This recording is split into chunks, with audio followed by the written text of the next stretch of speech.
Papa Dudut. Magandang araw po sa iyo at sa lahat ng mga nakatutok palagi sa Barangay Love Stories. Tawagin niyo na lamang po ako sa pangalang Angie. 28 years old at taga Gordon Heights dito sa Olongapo City. Isa po akong freelance virtual assistant at meron din po akong mga racket online. 5 kaming magkakapatid. Ako ang bunso at nag-iisang babae, Papa Dudut. Dahil doon ay nasanay po akong sagana sa atensyon mula sa mga magulang namin at sa mga kapatid ko. Kaya naman aminado po ako na lumaki akong spoiled brat at sobrang hilig pumarty. Nang makatapos po ako ng pag-aaral ay bumukod na ako sa parents ko at tumira na sa bahay namin na pinapaupahan dati. Papa Dudut, nakasanayan ko po ang pagiging malapit sa mga lalaki dahil bukod sa puro mga lalaki ang mga kapatid ko, ay mas mabilis akong maging komportable sa kanila. Karamihan kasi sa mga nagiging kaibigan kong babae ay mga backstabber at puno ng inggit sa katawan, kaya nauuwi lang kami sa pag-aaway. Pero meron naman akong 2 malapit na kaibigang babae, sina Glay at Z. Okay naman kami pero isa sa mga naging problema nila sa akin ay ang pagiging taga-saloko ng mga ex nila. Halos lahat kasi ng naging ex-boyfriend nila ay naging karelasyon ko rin. Nung una kami ni Z ang nag-away at sinabihan niya ako na parang linta kung makadikit sa mga lalaki. Kapag magkakasama kasi kami ay palagi akong kinakausap ng boyfriend nila kaya nagkakasundo ko kaagad. Lalo na yung boyfriend ni Z. Ang kaso noong naging kaibigan na rin ang turing ko sa mga boyfriend niya. At lumabas na ang pagiging clingy ko ay doon na po kami nagka-problema. Sa edad ko pong ito ay marami na ako naging boyfriend pero lahat sila ay panandalian lamang. Yung pinaka maikli ko pong relationship ay umabot lang ng 3 days.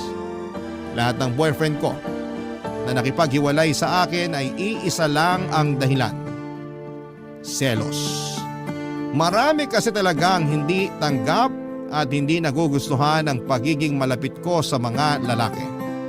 Pero hindi ko naman gustong baguhin kung ano at sino ako para lang magustuhan ako ng lahat. Papa Dudut.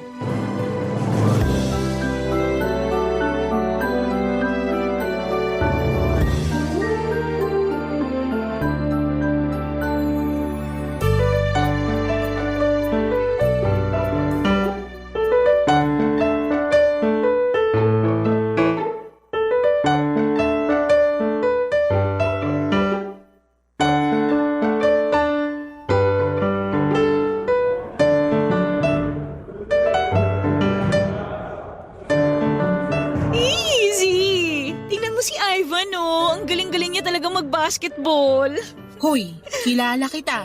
Kung ano man yung iniisip mo, wag mo nang ituloy. Ex ni Glay si Ivan. Alam ko naman yon. Hindi ba pwedeng nagagopuhan lang ako sa kanya?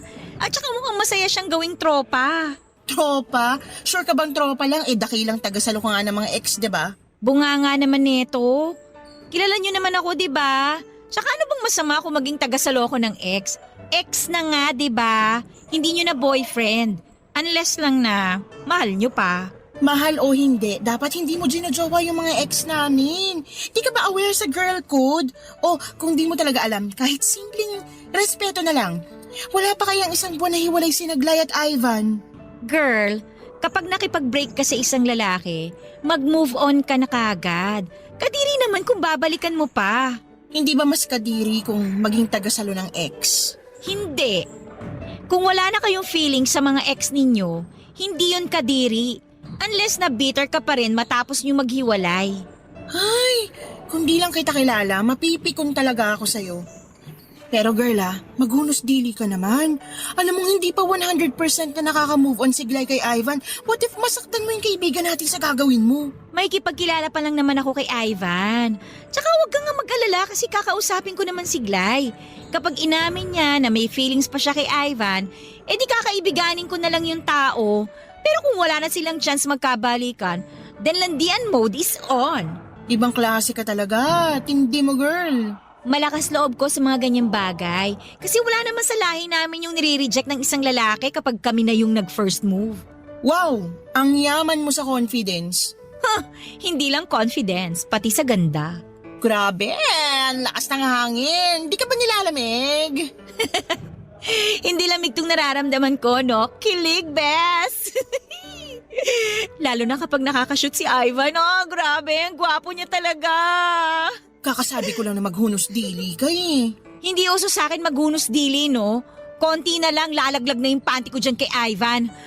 Ay, sana sa akin naman siya mag-shoot. Hoy, yung bunganga mo nga. Kadiri ka naman.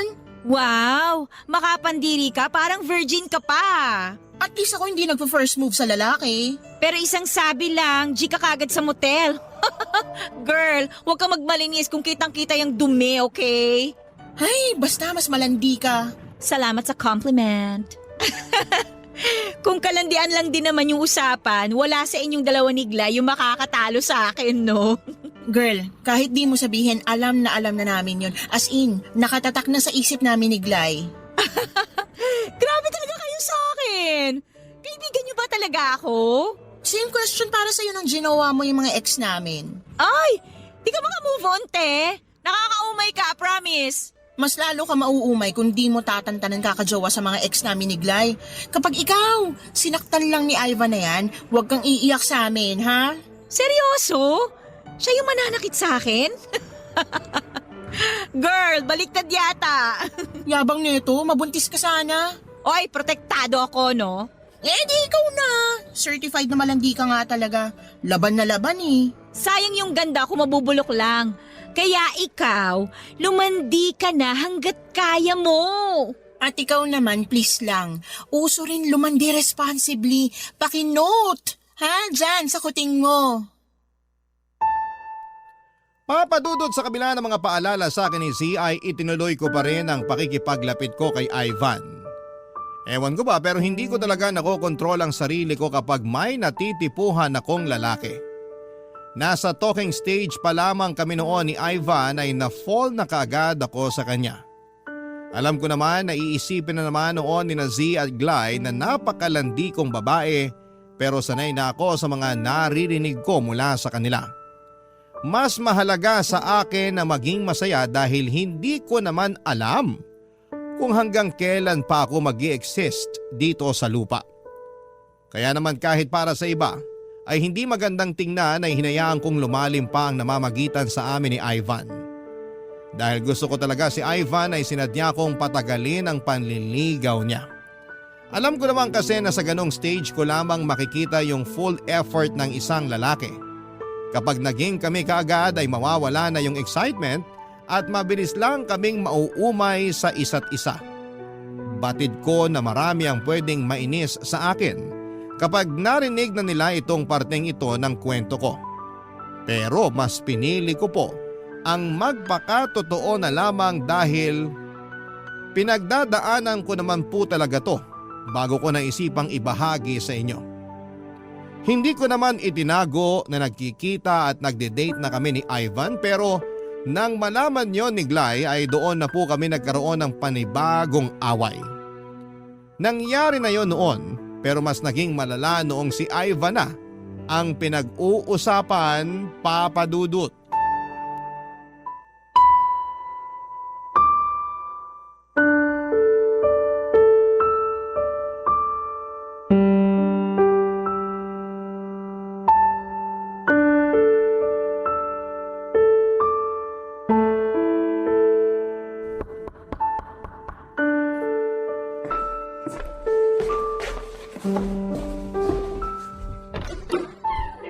Oh, Bes, napadalaw ka.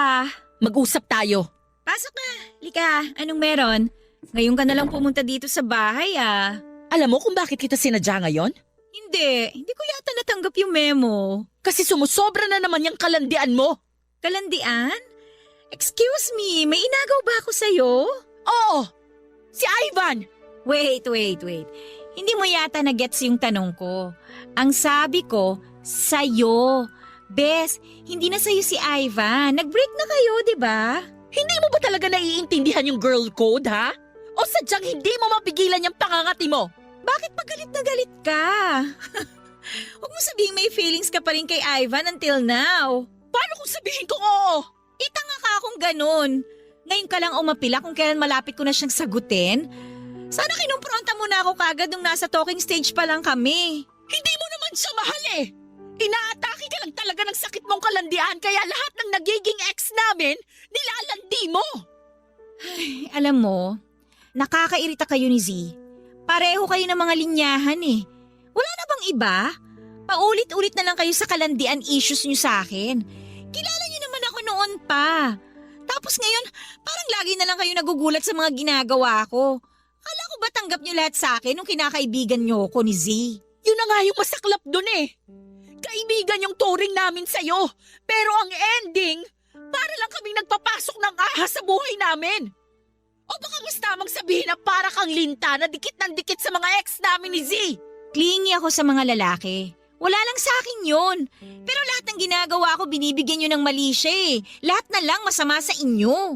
Kasi kahit sa anggulo mo tignan, hindi maganda sa isang babae na masyadong madikit sa lalaki. Masyado kang inviting eh. Sa ginagawa mo, parang pinatunayan mo na talagang ikaw yung babae para sa lahat. Tipong konting kalabit lang, bibigay na. Sino pa nga ba naman yung lalaking tatanggi kung ikaw na mismong naghahain ng sarili mo? Wow! Napaka-judgmental mo naman. Wala tayo sa korte para husgan mo ako ng ganyan. Walang mali siya sa akin yung pagdikit-dikit ko sa ibang mga lalaki. Pero yung kay Ivan, syempre meron yun kasi gusto ko siya eh. Makapagsalita ka naman, kulang na lang sabihin mong pokpok ako ha? Bakit? Hindi pa ba? Hindi ka lang nagpapabayad pero parang gano'n na rin yon. Oh my gosh! Anong sinabi mo? Uubusin ko itong mga buhok maldita ka! Ang kapal ng mukha mong sabihan akong pokpok! Samantalang ikaw yung nagbibilang ng mga lalaki sa buhay mo! Mas marami ka pa sa akin! O yan! Binitiwan na kitang mahal na prinsesa! Kala mo hindi kita gagantihan? Aray ko! Baka kariband lang ng buhok ko! Tumigil! Wala akong pakialam sa buhok ko! Layo ka si Ivan! Aray! Siya yung sabihan mo, wag ako! Tsaka, tigilan mo na nga yung katangahan mo! Kasi hindi man liligaw sa akin si Ivan kung mahal ka pa rin niya! Papadudot mula na mag-away kami ni Glay ay hindi na kami nag-usap pang muli. Kahit si C ay nararamdaman ko na dumidistansya na rin sa akin noon. Ine-expect ko naman na magkakampihan talaga sila dahil noong panahong yon ay hindi ko pa rin inaamin ang naging pagkakamali ko. Hindi ko na rin naman sila pinilit na sumama sa akin o kausapin ako dahil choice naman nila yon. Pero makalipas lamang po ang mahigit 1 linggo ay kinausap na ulit ako ni Z. Samantala'y nagpatuloy ang panliligaw ni Ivan. Kagaya nung una ay sweet siya at maasikaso. Naisip ko tuloy na baka isa yon sa mga dahilan kung bakit hindi pa rin nakaka-move on sa kanya si Glay. Hanggang isang araw ay bigla na lamang niyang sinabing hihinto na siya sa panliligaw niya. Aaminin ko na hindi ko inaasahan na mangyayari yon. Dahil buong akala ko ay okay na kami. Yun bang sigurado nang magiging kami pero nasaktan ako sa sinabi niyang hindi na niya itutuloy ang panliligaw. At ang dahilan, pareho lang din sa mga nakaraang relasyon ko. Hindi niya rin nagustuhan ang pagiging clingy ko sa mga kaibigan kong lalaki. Ipinaliwanag ko naman sa kanya na walang ibig sabihin yon, pero hindi niya ako pinaniwalaan. Barangay Love Stories. Barangay Love Stories. Nang huminto na sa panliligaw si Ivan ay humanap agad ako nang ipapalit sa kanya para hindi ako magmukhang mahina kasi nasaktan din ako sa mga nangyari. Nakipag-flirt ako sa kung sino-sinong lalaki pero tuwing inaaya na nila akong mag-date o mag-motel ay bigla na lamang akong nawawala ng gana. Hanggang sa makahanap ako ng katapat papadudot. Tawagin niyo na lamang po siya sa pangalang Miel. Isa siyang maginoo pero medyo suplado noong unang beses kaming magkita. Mas matanda po siya sa akin ng 3 taon at nagtatrabaho siya bilang internal auditor sa isang kumpanya sa Subic Bay, Freeport. Nagkakilala kami noon sa isang club.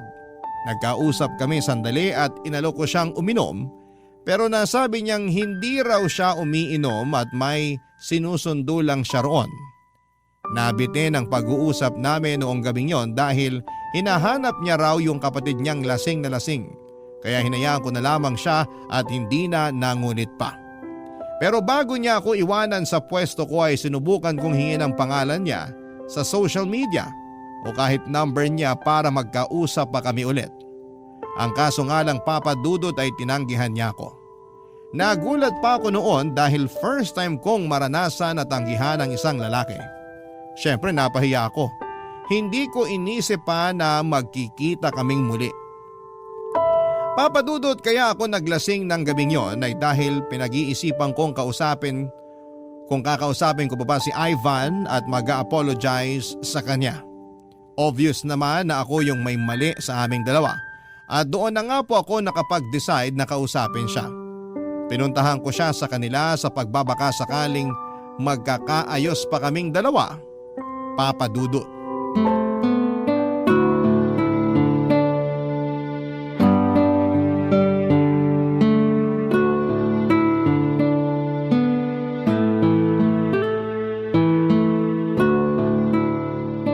Ivan!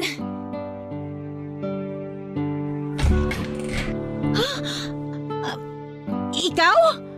Anong ginagawa mo dito? Kasi dito ako nakatira. I'm sorry.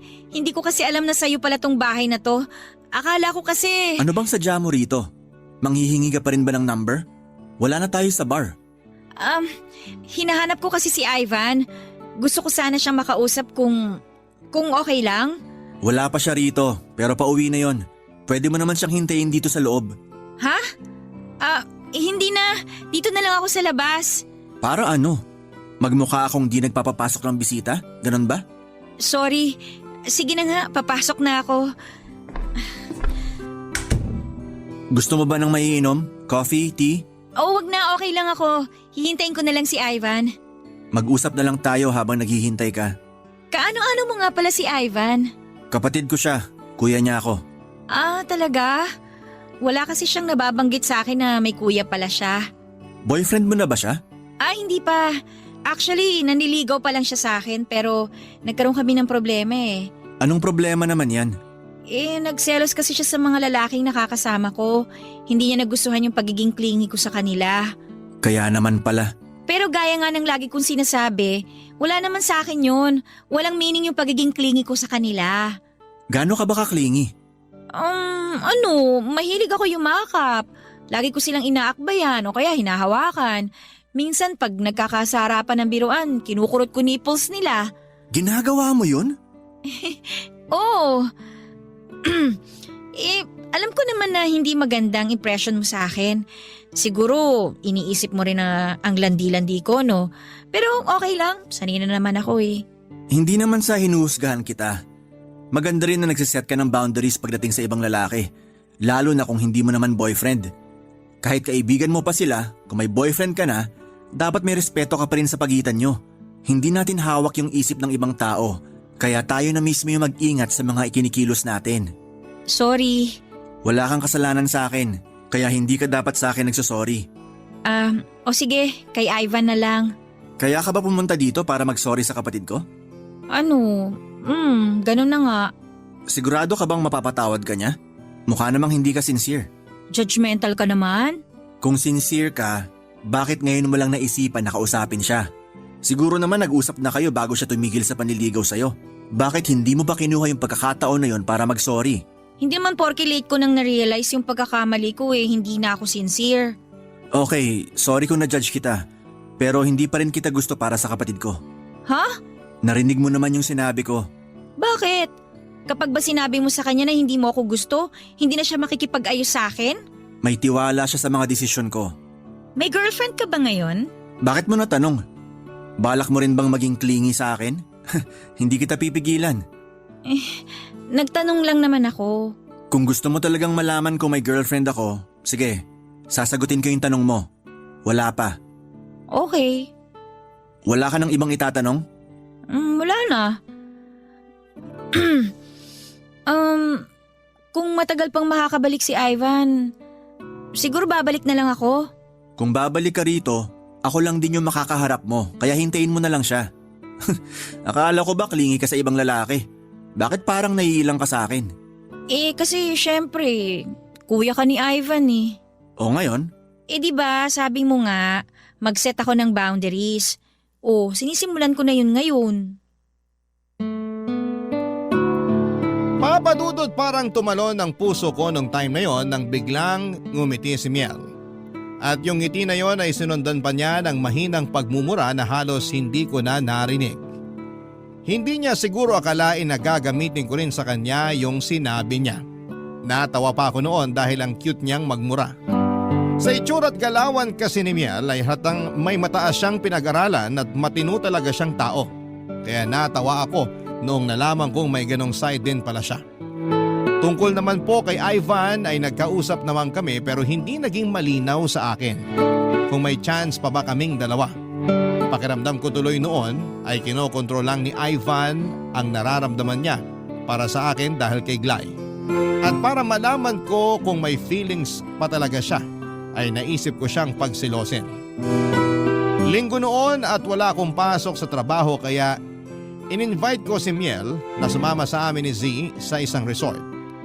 Pero hindi naman ako nagtagumpay sa plano ko. Isinama kasi ni Z si Glay at isinama naman ni Miel si Ivan. Kaya ang ending, nagkaroon ng pagkakataong mag-usap yung mag-ex. Ako naman ay nakipagpanisan ng laway kay Miel dahil kaming dalawa lang yung naiwan sa cottage noong time na yon. Kapag sinusubukan kong magbukas ng topic para may mapag-usapan kami, nadidistract naman ako tuwing napapansin ko yung pagtitig niya sa akin. Kaya tumatahimik na lamang ako. First time nangyari na tumiklop ako ng ganon sa isang lalaki. Kadalasan kasi ay maingay ako tuwing may kasamang lumabas. Pero iba po si Miel. Ewan ko ba kung bakit na iba ang pattern ko sa presensya niya. Matapos ang araw na yon, sa halip na magkaayos kami ni Ivan ay mas lalo naman siyang dumistansya sa akin. Sobrang lungkot ko noon dahil gets ko nang wala na kaming pag-asa. Nagbiro na lamang ako sa sarili ko na kung wala akong pag-asa sa bunso ay sa kuya niya na lamang. Sinubukan kong hanapin sa Facebook ang account ni Miel sa friend list ni Ivan para i-chat ko pero wala talaga akong plano noon na makipagmabutihan sa kanya. Lakas loob ko siyang chinat at nag-reply naman siya pero dahil alam ko naman kung anong trabaho niya, hindi ako masyadong nangulit. Trip ko lang talaga na guluhin ang buhay niya dahil masyado siyang seryoso. Hindi ko naman akalain na sa ginawa kong yon ay ako rin pala ang mahuhulog sa ginawa kong patibong papadudot.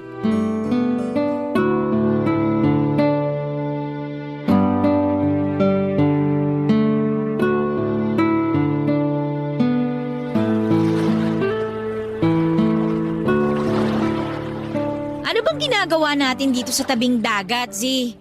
Huwag mo sabihin magsisenti ka ha. Sana hindi mo na lang ako sinama. Wait lang kasi. Bakit nga? May gusto kasing kumausap sa'yo. Ha? Sino naman? Isang tao na nasaktan mo at nasaktan ka rin. Kaya siguro ito na yung tamang panahon para magkaayos kayo. Ay nako, kung siglay ang tinutukoy mo, alam mong napaka-imposibleng makipagkita yun sa akin ngayon. Paano kung posible? Glay! Gulat ka, no? Narinig ko yung mga sinabi mo kanina. Girls, bibili muna ako ng food and drinks natin ah. Usap muna kayo, okay? Z, sandali. Mag-usap kayo! Ingat, Z! Kumusta ka? Okay naman. May boyfriend ka na ba ngayon? Wala. Ka-talking stage.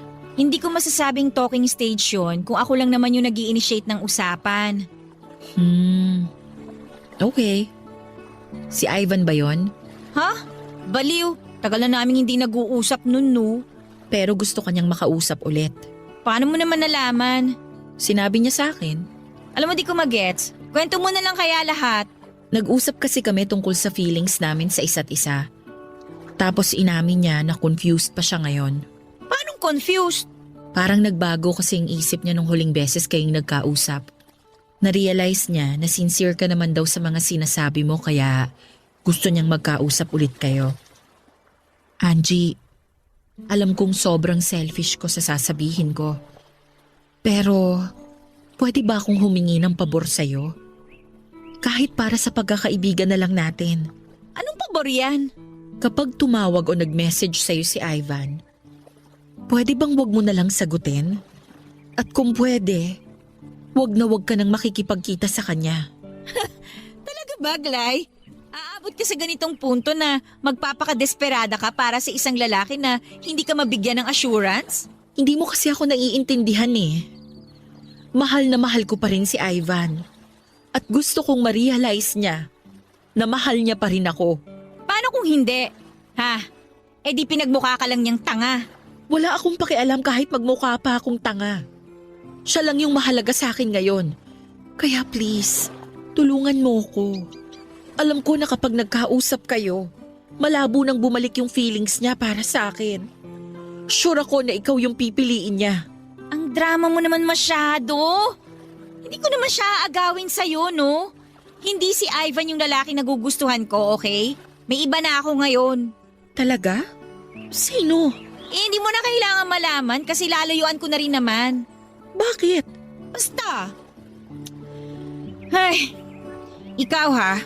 Siguraduhin mo lang na pagkatapos ng usapan nating to, magkakabali ka na talaga kayo ni Ivan. Dahil kung hindi, nako, kakalbuhin talaga kita dahil sa katangahan mo sa kanya.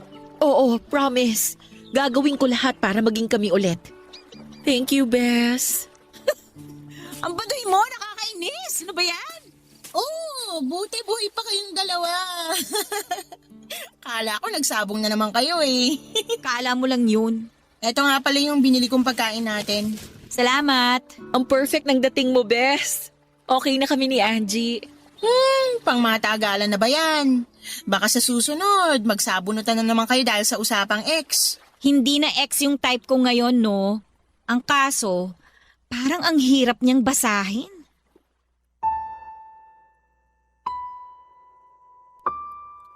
Papadudot dahil sa pakiusap sa akin ni Glay ay hindi nga ako nakipagkita kay Ivan nang i-message niya ako para makapag-usap daw kami.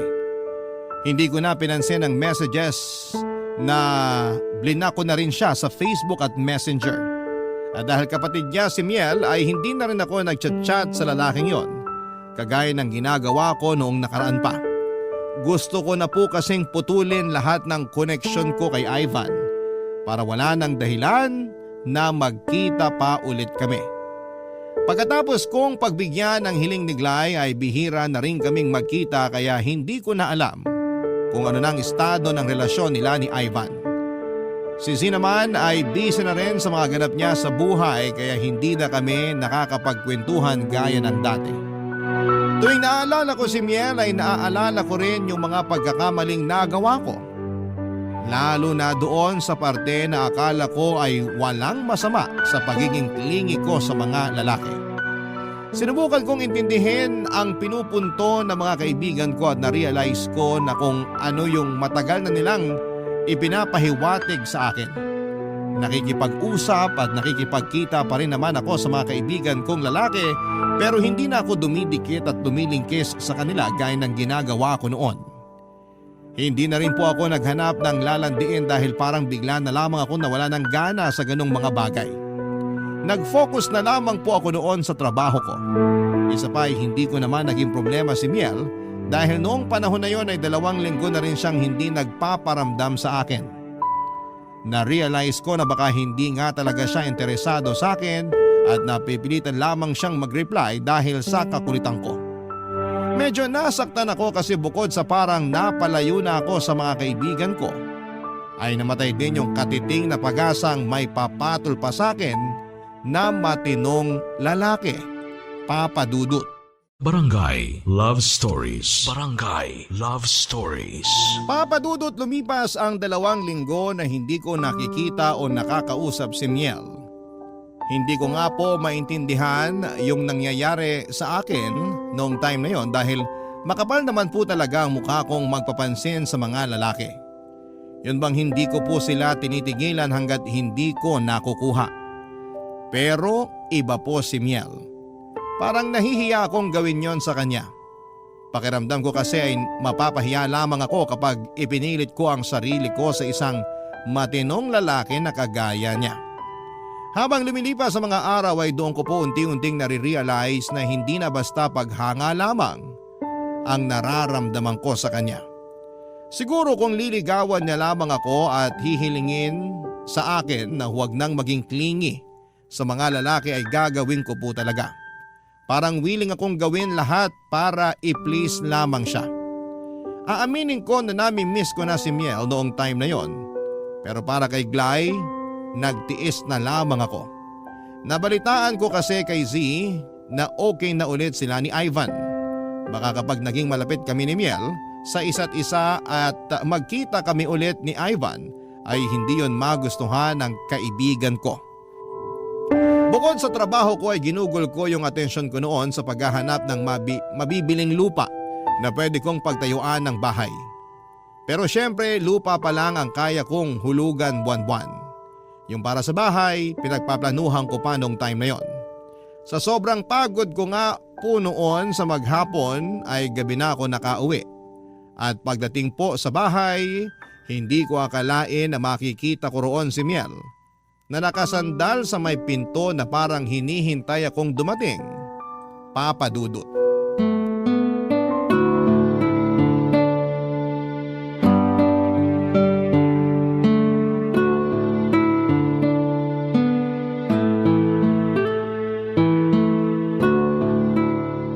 Hi!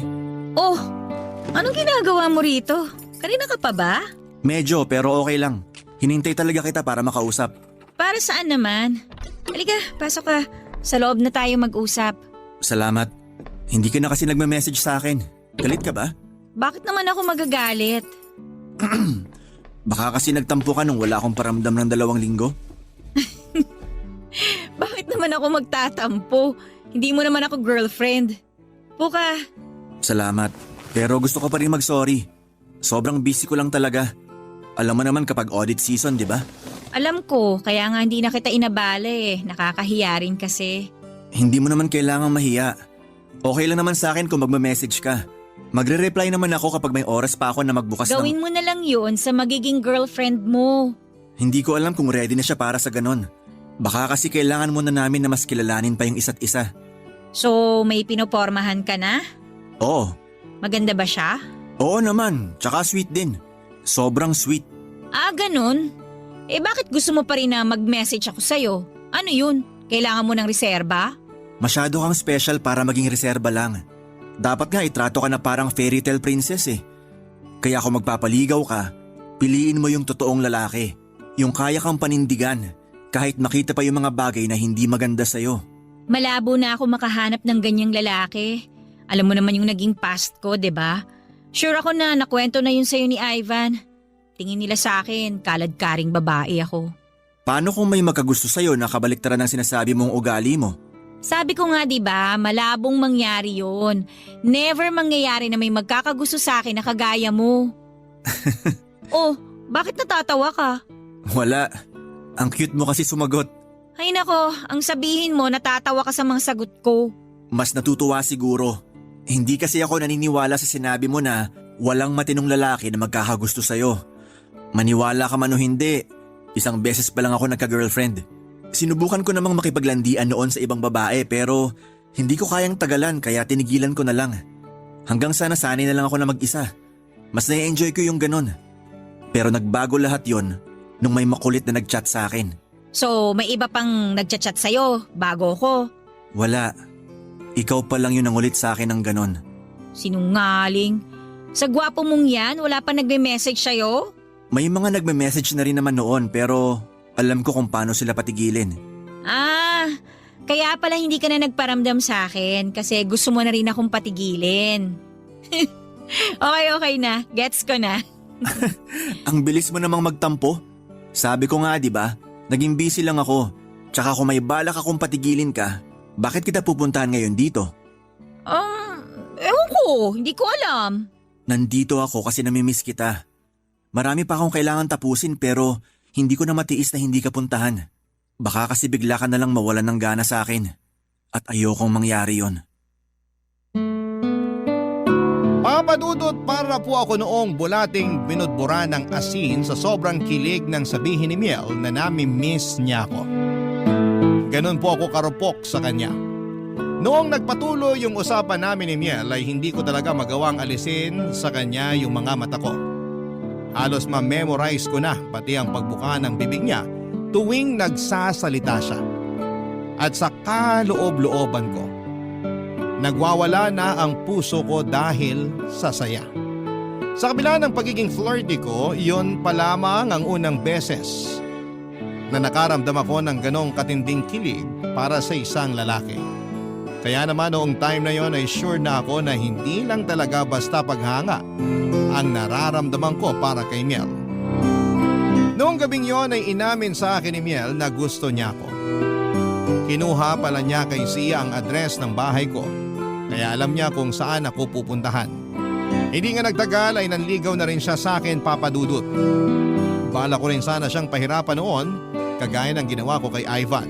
Kahit na alam ko namang mabuti siyang tao at responsable bilang boyfriend kung sakali.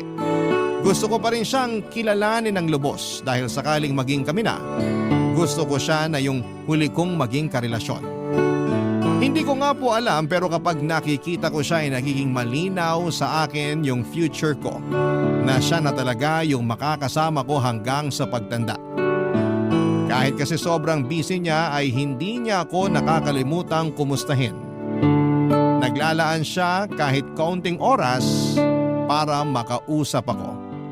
At sobrang saya ko. Kaya naman yung plano kong pahirapan siya ay hindi ko na napanindigan pa. Wala pang isang buwan ay tuluyan ko nang sinagot siya, Papadudot.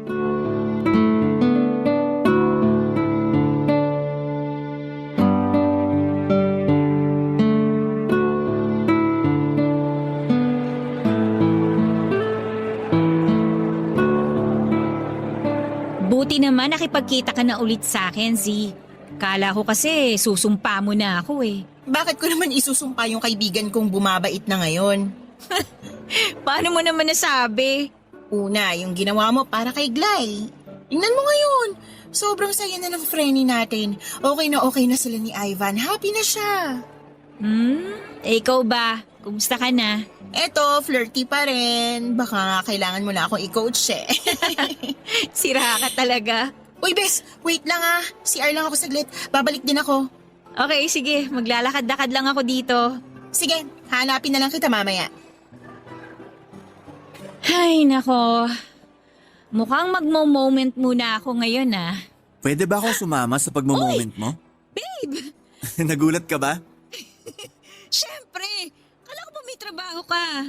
Meron nga. Kumain lang ako sandali. Tapos paglabas ko, nakita ko kayo ni Z. Nandun lang ako sa tapat kanina.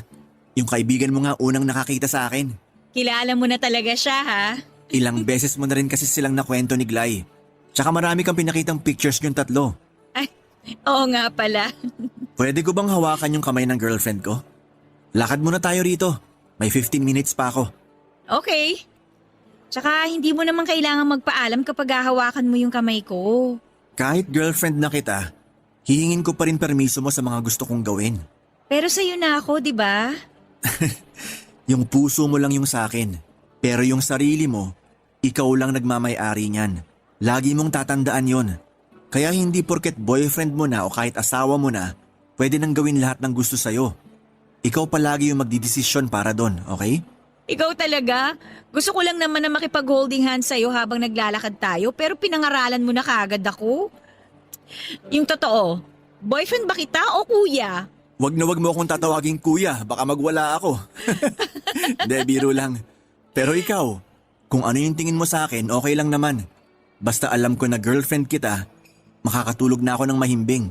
Alam na alam mo talaga kung paano magpakilig ng babae, no? Level 1 pa lang yun. Wow! Yumayabang ka na ngayon, ha? Kasi may ipagmamayabang na akong girlfriend. Ay nako, mas lalo naman ako. Sobrang proud ko kaya na ikaw yung boyfriend ko ngayon. Pero syempre, ayokong pagpiestahan ka ng mga kilala kong malalandi. Kaya gusto ko na low-key lang tayo. Baka mamaya niyan kasi agawin ka pa nila sa akin. Ay nako, talagang kakalbuhin ko silang lahat. Hindi naman ako magpapaagaw. One woman man ako, babe. Kapag sinabi kong seryoso ako sa'yo, hindi ako makikipag-flirt sa ibang babae. Hindi ka rin ba ma-attract sa kanila kahit maganda o kaya artista? Iba naman yung klase ng attraction pagdating sa mga artista. Kung sakali man, walang mali siyang paghanga lang yun kasi nagagalingan ako sa ginagawa nila. Aba dapat lang talaga na ganong klaseng paghanga lang ang ibigay mo sa kanila. Nga pala, parang hindi ka na lumalabas kasama mga kaibigan mo. Tsaka na ako sasama sa kanila kapag pwede ka na. Bakit naman? Okay lang naman sa akin kung gusto mong pumarty kasama sila. Pero mas gusto kong kasama ka. Baka kasi isipin mo kung ano nung mga ginagawa ko kapag lumabas kami. Ayoko naman ng ganun. Bakit naman ako mag-iisip ng ganon? May tiwala ako sa'yo, okay? Kaya kung gusto mong sumama sa kanila, hindi mo na kailangan magpaalam sa akin. Basta sabihan mo lang ako kung nasan ka para alam kong safe ka. Okay na sa akin yon. Sana kapag nagkaanak tayo, sa'yo magmana, no? So, gusto mo nang magkaanak tayo? Oy, hindi pa naman ngayon.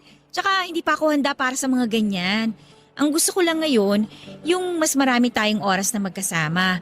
Pero naiintindihan ko naman na busy ka pa. Kapag tapos na yung lahat ng hinahabol naming trabaho, babawi ako sa'yo. At hindi ko nahahayaang magtampo ka ulit sa akin. Kasi baka i-reject mo ako kapag bigla ako nag-propose. Anong gagawin mo pag nireject ko yung proposal mo? Magwawalwal. Pero syempre, hindi naman ako magpo-propose kung alam kong hindi ka pa handa. Kaya ko naman maghintay. Kahit kailan. Papadudot bago pa man naging kami ni Miel, nabawasan na ang pagiging clingy ko sa mga kaibigan kong lalaki. Tuwing nakikipag-usap kasi ako sa kanila ay palagi ko nang naiisip ang nararamdaman ng taong minahal ko ng sobra noong time na yon. Isa pa ay na-realize ko rin at tama ang mga pangaral niya sa akin pagdating sa pakikitungo ko sa ibang lalaki. Masasabi ko na sobrang swerte ko sa kanya dahil palagi siyang bukas para unawain ako. Hindi rin po siya seloso at sobrang gaan ang pakiramdam ko sa relasyon namin. Hindi ako nasasakal dahil hinahayaan niya lamang ako na gawin lahat ng gusto ko. Pero at the same time ay natututunan kong mas maging mature sa mga ginagawa ko.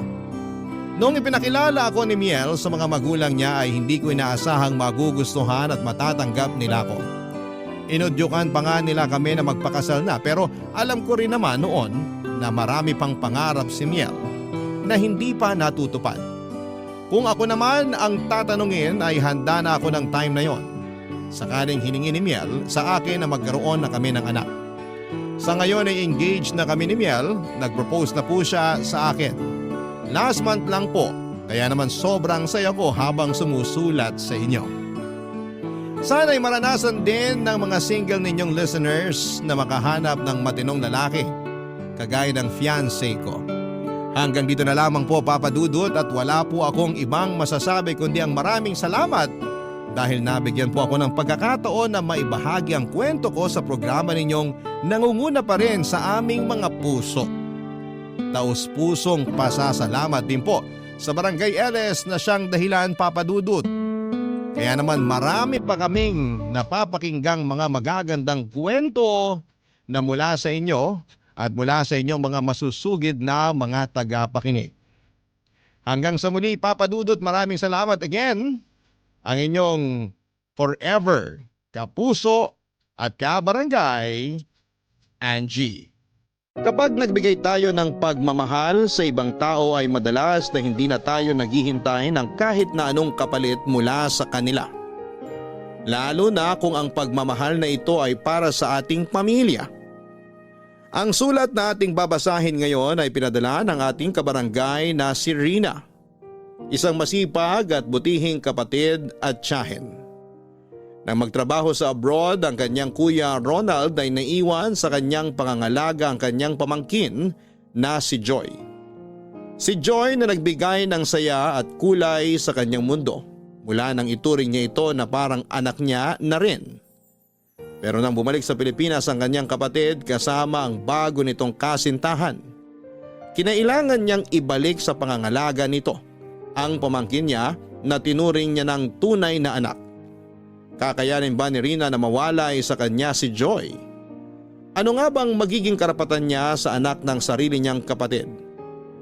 Ano ang magiging buhay ng batang si Joy sa piling ng kanyang daddy at girlfriend nito? Muli pa kaya silang magkakasama ni Rina? Gusto mo na bang malaman kung muli bang nagkasama sina Rina at Joy? Handa ka na bang mainis at maiyak sa kwento ng buhay niya? Paano nga ba pinaglaban ni Rina ang kanyang karapatan sa bata? Paano niya pinili ang desisyon na gagawin niya para sa kanyang sarili? Malalaman natin ang landas na pinili niya dito sa mga kwento ng pag-ibig, buhay at pag-asa sa nangungunang Barangay Love Stories. Dear Papa Dudut, itago niyo na lamang po ako sa pangalang Rina. 37 years old, isang online seller na nakatira dito sa Bulacan. Matagal niyo na po akong avid listener at hindi pwedeng matapos ang araw ko nang wala akong napapakinggan na istorya na inyong iniere. Dahil madalas nasa bahay lamang ako. Ang pakikinig sa inyong radio station na Barangay LS 97.1 ang palaging libangan ko mula umaga hanggang gabi. At eto na nga, naisipan ko na rin pong magbahagi sa inyong programa ng kwento ng buhay ko. Na sana kahit kailan ay hindi ko makakalimutan. Ang parting ito ng buhay ko, na sana ay makapagbigay din ng inspirasyon sa mga kabarangay nating nakikinig ngayon. Bata pa lamang ako nang mamatay si tatay at si nanay naman ang nawala noong nasa college na ako. Meron ako nag-iisang kapatid, si Kuya Ronald, na siyang nagtatrabaho noon para sa araw-araw na pangangailangan at pag-aaral ko. Nang makapagtapos ako at makahanap ng trabaho ay nagkaroon naman ng girlfriend si Kuya Ronald na kalaunan ay naging asawa niya. Doon din sila tumira sa bahay namin at wala naman ako naging problema dahil mabait ang hipag ko at talagang kasundo ko siya. Sobrang excited pa nga ako nang malaman ko na nagdadalang tao na siya ilang buwan pagkatapos ng naging kasal nila. Kaya lang ay pumanaw ang hipag ko pagkatapos niyang manganak. Ilang buwan din ang lumipas, tinanggap ni Kuya Ronald ang alok na trabaho sa kanya ng isang kamag-anak namin sa abroad. Kaya mula noon, ako nang nag-alagang mag-isa sa pamangking kong si Joy, Papa Dudut.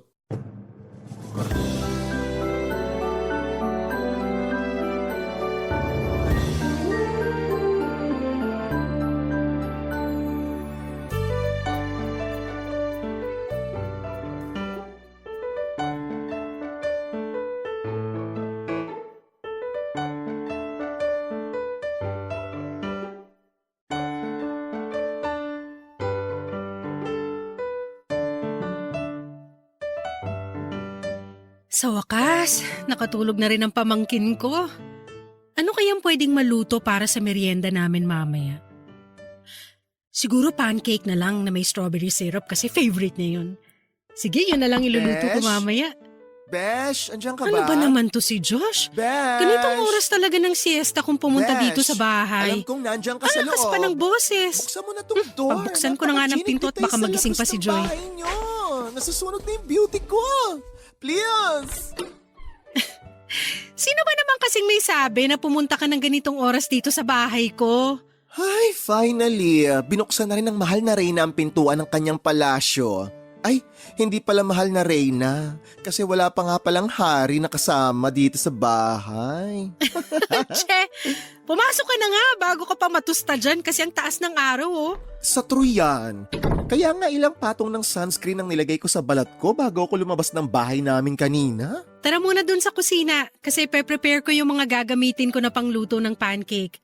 Pero hinaan mo yung boses mo ha. Bakit naman? Baka kasi nakakalimutan mo na Sabado ngayon at oras ng siesta kaya tulog ngayon ang pamangkin ko. Oo nga. Wala nga pala siyang pasok ngayon. May itlog pa naman ako dito, butter tsaka harina at meron pang laman tong bote ng strawberry syrup. Kasya na to para sa merienda namin mamaya. Napakasipag naman talaga ng besh ko. Pwedeng-pwede nang tumanggap ng bagong applicant para sa magiging king of her life. Anong applicant yung sinasabi mo, Besh? At saka bakit pala nandito ka? Kasi yayayain sana kita umalis para Ay, sa... sorry. Wala akong oras para dyan. Hindi ako pwedeng umalis ng bahay kasi walang kasama si Joy dito. Pwede mo namang isama yung pamangkin mo? Hindi nga pwede ngayon, Besh. May drama sa TV mamaya na sabay naming inaabangan at pinapanood kapag ganitong araw. Hindi pa naman kasi ngayon, kaya pumayag ka na lang. Umuo ka na lang, please. Teka, saan at kailan ba yung tinutukoy mo na lakad? Bukas pa naman to ng umaga, doon sa bahay ng office mate ko. Malapit lang yun dito. Tsaka magdadala naman ako ng kotse, kaya sabay-sabay na tayo. Birthday kasi ng pamangkin niya, 12 years old na. Pwede mo rin isama si Joy. Bakit naman kami pupunta doon? Hindi naman kilala ni Joy yung birthday celebrant. Pero kilala ka ng office mate ko. At paano niya naman ako nakilala? Nakita niya kasi yung picture natin sa Facebook ko. Tapos tinanong niya kung may boyfriend ka na. Ang sabi ko, wala pa. Crush na crush ka raw niya. Nabanggit pa niya sa akin na 1 linggo na raw inamag yung friend request niya sa'yo. Hanggang ngayon hindi mo pa rin daw ina-accept. Besh, alam mo naman na hindi ako basta-basta nag-a-accept ng mga friend request. Wala pa nga yatang 500 yung friends ko ron tapos idadagdag ko pa yung kaopisina mo na hindi ko namang kilala. Kaya nga isasama kita sa birthday party ng pamangkin niya para makilala mo na siya. Ang tagal niya na rin kasi akong kinukulit tungkol sa'yo. Syempre nasabi ko sa kanya na hindi ka pwede basta umalis ng bahay kasi nga walang magbabantay kay Joy. Kaya sa tingin ko, this is the only chance para magkakilala na kayo. Tapos malay mo, magkasundo kayo, di ba? Magkaroon na ng new friend si Joy. Tapos new love life naman yung tita niya. So everybody happy! Anong everybody happy? At talagang ginamit mo pa ang pamangkin ko para lang magkaroon ka ng dahilan na makilala ko yung office mate mo. Alam ko kasi na bagay kayong dalawa. Kaya ayokong sayangin yung pagkakataon na to. Promise, super duper bonggang guwapings tong nirereto ko sa'yo. Sorry pero hindi ako interesado talaga. Magsisimba kami bukas ng umaga ni Joy. Pagkatapos, bibili kami ng bagong sapatos niya kasi may sira na yung ginagamit niya ngayon sa school. Plano ko rin na manood kami ng sine kaya wala na kaming oras na pumunta sa birthday party. Sa susunod na lang kapag wala kaming ibang nakaplanong lakad ni Joy. Papadudot ng ipinagbuntis pa lamang ng hipag ko si Joy ay sobrang excited na ako na makapanganak siya. Napakarami ko ng plano para sa bata na para bang ako yung nanay niya. Natatawa na nga sa akin si Kuya Ronald at ang asawa niya kapag naririnig ang mga plano ko para sa pamangkin ko. Kung saan ko ito plano na pabinyagan, saan gaganapin ang first birthday party niya, kung saan mag-i-enroll kapag nag-aaral na at kung ano-ano pang plano. At sobrang natuwa ako nang pumayag sila na Joy ang ipangalan sa pamangkin ko. Gustong gusto ko talaga ang pangalan na yon kasi naniniwala ako na siya ang magbibigay ng kulay at saya sa buhay at bahay namin. Nangako din ako noon sa hipag ko na tutulungan ko siya sa lahat ng bagay pagdating sa anak niya. Kahit na hindi niya kailangan ng tulong ko, hindi ako mawawala sa tabi nila. Sa tabi nila ni Kuya Ronald. Ang hindi ko lang inaasahan noon, siya pala ang maagang mawawala sa buhay namin.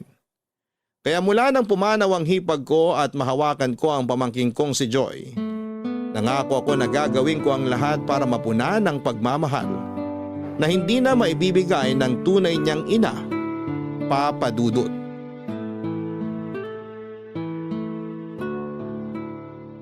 Relax lang, Joy. Oh, isang inhale pa rito sa puffer na para sa hika mo. 1, 2, 3, inhale. Tatanggalin ko na tong puffer sa bibig mo, ha? Ayan. Wala na sa bibig mo tong hawak ko. Relax lang. Okay? Kamusta na ang pakiramdam mo ngayon? Mas okay na po kaysa kanina, tita. Mabuti naman. Masyado ka yata kasing na-excite na gamitin tong bagong sapatos mo.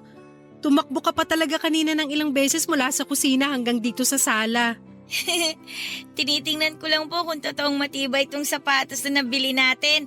Yun po kasi ang sabi nung sales lady na nagbenta sa atin ito kahapon eh. Mukha namang mas matibay to kaysa dun sa mga nauna mong sapatos. Yung paa mo lang talaga yung may problema. Kaya mabilis nasisira mga sapatos mo. Grabe ka naman po, tita. Kasi naman, Joy, Halos buwan-buwan na yata tayong bumibili ng bagong sapatos mo. Mukhang tama nga yung sinabi ng Tito Josh mo na pinaglihi sa gunting yung mga paa mo. Hindi naman po mukhang gunting ang mga paa ko. Hindi nga, pero para namang gunting kung manira ng sapatos. Pero huwag kang mag-alala. Kapag tumawag ang daddy mo, sasabihin ko na padalang ka ng maraming sapatos. Baka kasi mas matibay ang mga sapatos na galing doon sa Singapore. Okay lang naman po kahit wala akong bagong sapatos. Kung pwede nga pong magtsinelas sa school, yun na lang po ang susuotin ko eh. Yan naman ang hindi mo pwedeng gawin kasi mapapagalitan ka ng teacher mo. Ano pa bang gusto mong ipabili sa daddy mo para masabi natin kapag tumawag na ulit siya? Wala na po, tita. Okay na po sa akin yung mga palagi niyong binibili na gamit. Kailan po ba ulit siya tatawag? Baka mamayang gabi o kaya bukas. Bakit? Miss mo na ba ang daddy mo? Sakto lang po. Paanong sakto lang? Hindi ko naman po siya palaging nakakausap sa video call. Kaya okay lang po kahit hindi siya masyadong tumawag. Tsaka, nandyan naman po kayo palagi para sa akin eh. Kahit wala si daddy sa tabi ko, okay lang po basta kasama ko kayo, Tita Rina. At marunong ka ng mambola, ha? Hindi po bambobola yun. Totoo po na palagi akong happy basta po kasama ko kayo. Payakap nga ako sa napaka-cute kong pamangkin. Tita, ang higpit naman po na yakap nyo. Hindi ko kasi mapigilan na yakapin ka ng mahigpit. Teka, baka dumating na pala yung service nyo papasok sa school. Ito na ulit yung puffer mo. Hala, tita, ang cute naman ng keychain na lalagyan ng puffer ko. Kulay pink tapos may design pa na pusa sa gilid. Nagustuhan mo ba? Sobra po! Mabuti naman, para hindi mo makakalimutan kung saan-saan tong puffer mo. Huwag mo nga alisin to sa bulsa mo kasi hindi natin alam kung kailan na-atake ang hika mo. Opo, tita. Promise po, hindi ko po aalisin to sa bulsa ko. Very good. Nandiyan na ang service nyo na jeep. Ihatid na kita palabas ng bahay. Tara na po, tita. Sumakay ka na ron sa service nyo. Mag-iingat ka, ha? Opo, tita. Thank you po sa pag-aasikaso ng mga gamit ko, ha. I love you po! I love you too, Joy. Bye! Bye-bye, tita! Magligpit na nga muna ako ng pinagkainan namin bago ako maglaba. Oh, si Kuya Ronald tong tumatawag, ah. Hello, Kuya Ronald. Kumusta? Rina, mabuti at nasagot mo kagad ang tawag ko. Ayos lang naman ako. Kayo ni Joy, kumusta? Okay lang din kami rito. Sayang, kasi kakasakay niya lang din ng service nila. Kung napaaga ng konti ang tawag mo, nakausap mo pa sana siya bago siya pumasok sa school. Ah, ganun ba? Sayang nga, pero iba talaga ang gusto kong sabihin. Kaya ako napatawag ngayon. Tungkol saan yan at parang biglang sumeryosong boses mo? Nagdesisyon na kasi kami ng girlfriend kong si Sita na umuwi na ng Pilipinas. Talaga? Magandang balita yan para kay Joy! Oo, alam ko. Pero Rina, hindi kami dyan titira sa bahay na naiwan ni nanay at tatay. Doon kami tutuloy sa bahay ni Sita sa Cavite. At plano sana namin na kunin na mula sa iyong pangangalaga sa anak ko.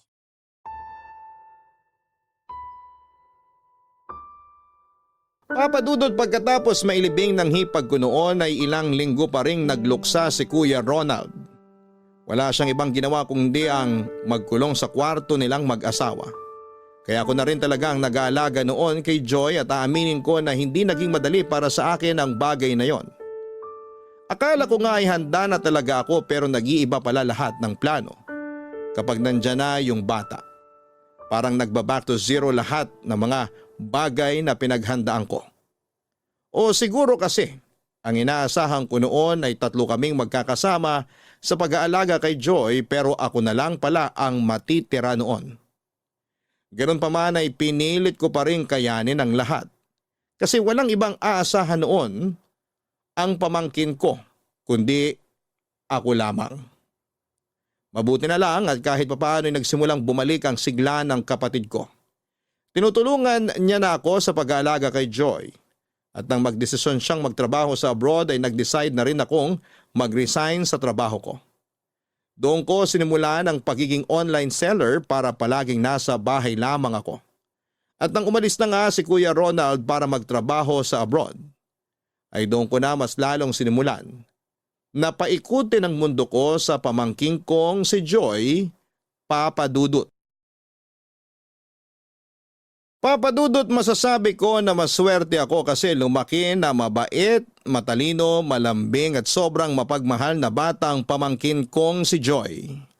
Kagaya ng inaasahan ko, binigyan niya ng kulay at saya ang mundo ko.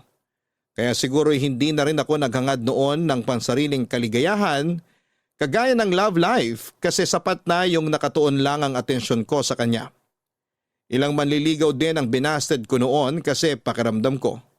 Nakagugulo lamang sila sa pag-aalaga ko sa pamangkin ko. Naiinis na rin nga sa akin ang kaibigan kong si Josh kasi tinanggalan ko na raw ng personal na happiness ang sarili ko. Ang sabi ko naman ay ayos lang sa akin kasi masaya na talaga ako bilang tita at guardian ni Joy. 6 na taon ang lumipas mula nang mag-abroad si Kuya Ronald at nakatanggap ako ng tawag mula sa kanya. At sinabi niya na may bago na siyang girlfriend. Wala naman ako naging pagtutol kasi kung saan siya masaya, palagi ko siyang susuportahan. At nang nasa 9 na taong gulang na si Joy, pinakilala sa kanya ni Kuya Ronald ang girlfriend nito nang magka-video call silang dalawa. Kagaya ng sinabi ko ay matalinong bata ang pamangkin ko at siguro'y nagmana rin siya sa akin na basta masaya ang papa niya ay masaya na rin siya para dito. Dahil sinabi niya noon na super excited na siyang makita ng personal ang magiging bagong babaeng nagpapasaya sa daddy niya, Papa Dudut. Nandito na sa bag na to yung mga pambahay ni Joy, tsaka yung mga pangalis niya. Dito naman sa kabilang bag yung mga sapatos niya, tsaka yung paborito niyang unan, kailangan kasama rin dito. Hindi makakatulog si Joy nang wala ang paborito niyang hotdog na unan. Tita, pakiayos nga po yung ribbon sa likod nitong dress ko. Sige, lapit ka rito. Opo. Huwag ka masyadong malikot habang inaayos ko tong ribbon sa likod ng suot mong dress. Opo, tita. Ayan, maayos na. Thank you po. Parang ang dami niyo po palang inimpake ng mga gamit ko kasi ang laki po ng 2 bag na yan. Oo. Ilang araw din tayo magsistay dun sa bahay ng tita Sita mo, di ba? Opo, yun po ang sabi ni Daddy nung makausap ko siya sa video call nung nakaraan lang po. Pero buti po sinama niyo dito sa mga inimpake niyong gamit yung paborito ko pong hotdog na unan. Siyempre naman, hindi to pwedeng maiwan sa mga gamit mo. Kasi alam ko na mahihirapan kang matulog kapag wala to sa tabi mo.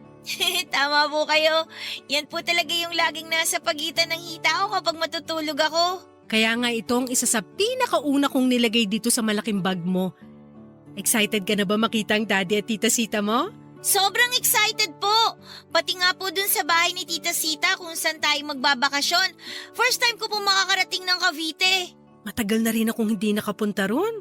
Siguro may 10 taon na rin. Talaga po? Oo, huling punta ko yata doon. Kasama ko pa ang Tito Josh mo. Nakifiesta kami sa isang dati naming kaklase na nakatira doon. Medyo matagal nga yung biyahe pero maganda naman sa lugar na yon. Excited na po talaga ako. Bakit po pala hindi pa kayo nakabihis ng pangalis nyo, tita? Ha? Ano? Mabilis lang naman ako magpalit ng damit. Sa bagay, tama po kayo. Nasan po pala yung bag ng mga gamit nyo? Parang puro mga inimpaking gamit ko lang po yung nandito sa sala. Naka-ready na dun sa kwarto. Mamaya ako na lang ilalabas dito. Pero Joy, magpapakabait ka kapag kasama mo na ang daddy at tita Sita mo, ha? Siyempre naman po, tita. Alam niyo naman po kung gaano ako ka-good girl. Alam ko. Pinapaalala ko lang na huwag ka munang masyado magiging makulit kapag kasama mo sila. Kasama naman po kita, kaya mas lalo po ako mag-behave. Tita, umiyak po ba kayo? Tao po. Hindi! Rina? Bakit naman ako iiyak? Joy? Tao po. Mukhang si Sita na yung kumakatok sa pinto. Nabubusesan ko na siya. Pagbuksan na natin siya, Joy. Tao po. Sige po, tita. Rina? Joy? Si Sita to. Double lock ko Pakibukas pa niyo tong yung pinto natin. Ayan, bukas na. Sa wakas, binuksan mo rin ang pinto, Rina. Pasensya na at na-double lock ko pala tong pinto namin mula dito sa loob. Nasaan na si Kuya Ronald? Naiwan siya sa Maynila kasi may kailangan pa siyang asikasuhin na papeles para dun sa kinuha niyang taxi. Ako na lang pinapunta niya rito para sunduin ang anak niya. Ha? Susunduin? Ako lang po bang susunduin nyo? Oo, ikaw lang naman ang anak ng daddy mo, di ba? Nakaredy na ba yung mga gamit ng bata, Rina? Oo, eto 2 bag lang to, tapos may isang una na nakasabit sa bag. Hindi ko na dinamihan kagaya ng bilin nyo ni Kuya Ronald kasi mamimili rin kayo ng mga gamit para sa kanya. Mabuti naman. Akin na dadaling ko na yung mga yan. Sumunod ka na rin sa akin, Joy, kasi may naghihintay na sasakyan sa atin sa tapat. Tita Rina, hindi po ba kayo sasama sa amin? Susunod ako, huwag kang mag-alala. Pero sabi niyo po, 2 tayong magbabakasyon sa bahay ni na Tita Sita. Kaya po ba mga gamit ko lang yung inayos nyo? Kasi hindi talaga kayo sasama sa amin. Joy, makinig ka. Mauuna lang kayo ng Tita Sita mo na umalis. Pero susunod ako. May kailangan lang akong asikasuhin dito sa bahay na may kinalaman sa mga binebenta ko. Pero tita... Tama na yung iyak-iyak na yan. Tara na, naghihintay na yung sasakyan. Sige na, Joy. Sumama ka na sa kanya. Susunod talaga ako, promise. Susunod ako sa iyo sa Cavite. Magpapakabait ka, ha? Huwag makulit at matigas ang ulo, lalo na sa daddy mo, okay? Opo. Basta po, susunod kayo ha. Oo, promise. Hindi ko matitiis na hindi makasama ang cute kong pamangkin. Ang tagal! Sige na, Joy. Sumunod ka na sa Tita Sita mo. Magpapakabait ka, ha? At susundin palagi ang sinasabi nila ng daddy mo. Okay?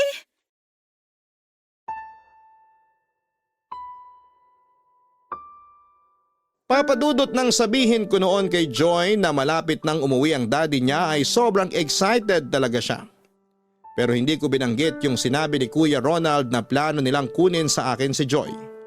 Kasi kahit ako ay hindi ko na mai-imagine na mawawala sa bahay namin ang pamangkin ko. Ang sinabi ko sa kanya ay magbabakasyon kaming 2 sa bahay ni Sita sa Cavite. Pero alam ko na kailangan noon ni na Kuya Ronald ng oras na makasama ang bata para mas makilala sila nito. At kahit napakabigat sa akin ay pinagbigyan ko sila sa hiling nila na huwag na akong sumama sa oras na kunin nila si Joy. Ang bigat nun sa akin at hindi ko na rin napigilan ang mga luha ko. Sobrang napamahal na sa akin ang pamangkin ko at naging pagkakamali ko siguro ay hindi ko naihanda ang sarili ko na pwede siyang kunin ni Kuya Ronald. Nakinalimutan kong hindi nga pala ako ang nanay ni Joy. Natita niya lamang ako at maliit lang ang karapatan ko sa pangangalaga sa kanya.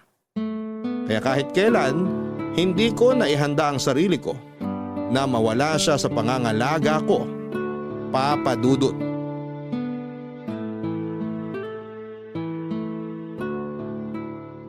Marami-rami na rin akong napak na mga sabon at whitening cream dito. Isusunod ko na mamaya yung mga sunscreen at conditioner na ibebenta ko online. Good morning, my besh! Good morning din, Besh! Pumasok na ako ha, bukas yung pinto. Nag-breakfast ka na ba? Hindi pa nga eh. Sakto! Ito, lapag ko na dito ha. May dala akong kutsinta na may yema. Binili ko sa daan, papunta rito kanina. Buti may dala ka ng pagkain kasi nagugutom na rin ako. Pero tatapusin ko muna tong ginagawa ko. O, bahala ka nang enjoyin tong kutsinta mamaya ha. Ako naman, iuupo ko ang beauty ko dito sa sofa mo. Go lang, Besh! Malapit naman na akong matapos dito. Pero ang aga mo ngayon, ha? Nabobore kasi ako sa amin. Kaya naisipan kong pumunta dito sa palasyo mo. Palasyo pa rin talagang tawag mo dito sa bahay ko. Ay, oo nga pala, bahay lang. Kasi hanggang ngayon, hindi ka pa rin tumatanggap ng applicant para sa magiging king of your life. Ang hirap naman kasi sa'yo, Besh. Napaka-choosy mo. Hindi ako choosy. Masyado lang talaga akong busy. Busy saan? Hindi saan, kundi kanino. Sa super cute mong pamangkin. O, kumusta nga pala si Joy? Nasaan siya? Parang wala siya dito sa bahay ngayon. Di ba, Besh? Wala siya dito sa bahay. Ang ibig sabihin, may oras ka para sa sarili mo. Hindi mo ba nakikita ko anong ginagawa ko ngayon? Busy pa rin ako. Nako, if I know, palabas lang lahat yan. Sinadya mo na magmukha kang busy kasi alam mo na pupunta ako ngayon. Para makaiwas ka dun sa nirereto ko sa'yo. Ewan ko ba naman sa'yo kung bakit gustong gusto mo akong pinapadate sa mga kaibigan mo. Ay, nagtataka ka pa talaga? Siyempre, gusto ko rin magkaroon ka ng love life mo. Wala pa nga akong time para dyan. At kailan ka naman magkaka-time? Ha? Kapag nasa bingo card na yung edad mo. Bahala na. Sabi ko naman sa'yo hindi ako nagmamadali lalo na ngayon. Lalo na ngayon na mas maluwag na ang oras mo kasi nga hindi mo nakasama si Joy dito sa bahay mo. Lalo na ngayon na mas dumadami ang mga customer ko dahil dito sa mga product na binibenta ko online. Ay, paano naman hindi dadami ang customer mo? Napakasipag mong mag-post sa social media ng mga binibenta mo. Parang kada refresh ko sa newsfeed ko, yung page mo ang lumalabas tapos may mga bagong product ka na naman na pinopost. Ganun talaga. Para makita ng ibang followers ko na hindi ako nauubusan ng mga bagong product. O tapos, ikaw naman ang nahihirapan ngayon sa sobrang dami ng orders na pinapak mo. Sino bang may sabing nahihirapan ako? Ang dali lang kaya nitong ginagawa ko. Hindi ka nga nahihirapan, pero sigurado ko na napapagod ka rin. Tinan mo paulit-ulit ka nagpapak ng mga order, paulit-ulit ka rin nagpiprint ng mga papel. Hindi ba nakakapagod yan? Pati naman ang kahit anong trabaho ang mapagod, di ba? Oo, pero hindi parte ng trabaho ang halos patayin ng katawan sa kakakilos para lang hindi mamalaya ng oras. Besh, kailangan mo rin magpahinga. Ilang araw pa lang ang nakalipas mula nung umalis si Joy dito sa bahay mo. Ang laki na ng ipinayat mo. Masyado mo nang napapabayaan ang sarili mo. Alam mo naman kung bakit ko ginagawa to. Ito lang yung naiisip ko na paraan. Para kahit paano, hindi ko mamiss si Joy. Besh, maniwala ka. Super gets na gets kita. Pero hindi naman pwedeng abusuhin mo yung katawan mo. Pagurin mo yan ng husto hanggang mag-shutdown na. May ibang paraan naman para hindi mo muna maisip ang pamangkin mo. Anong paraan naman yon? Kasi bawat sulok ng bahay na to si Joy yung naaalala ko. Sobrang miss ko na yung pamangkin ko, Besh. Miss ko na siyang makita at yakapin. Namimiss ko na talaga siya.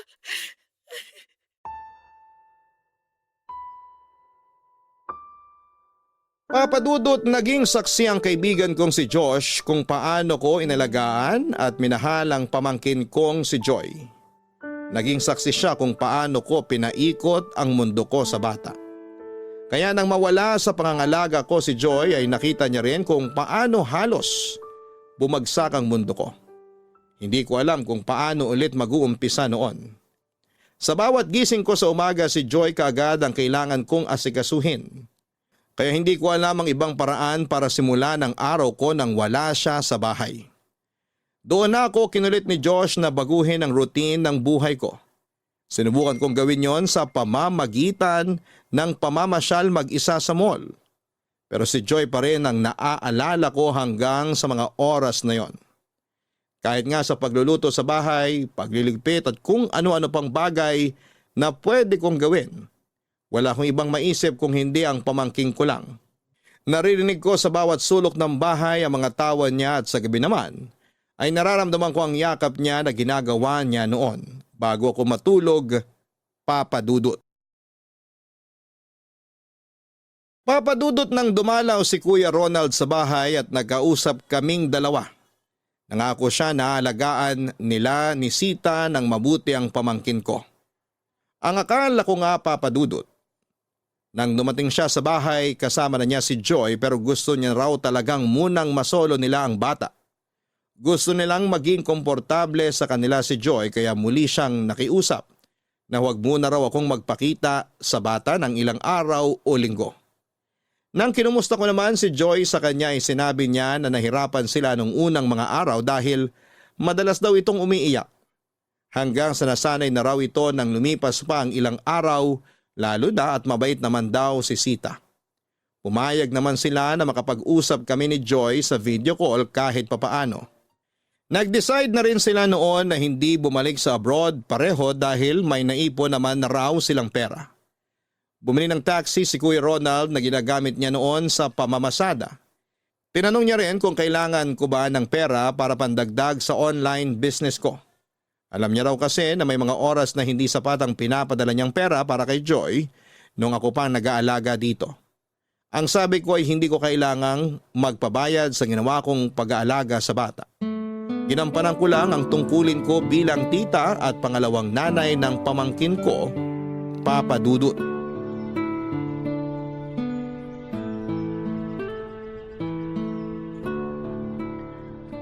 Hungary Street. Saan kaya banda dito yung bahay ni Nasita? Alam ko nasa Hungary Street yung address nila pagpasok dito sa subdivision na to eh. Baka dito na sila sa pangalawang kanto. Ay, parang ito na nga yung black na gate na sinasabi ni Joy nung minsan makausap ko siya sa video call. Si Joy yun ah. Joy! Joy! Si Tita Rina mo to!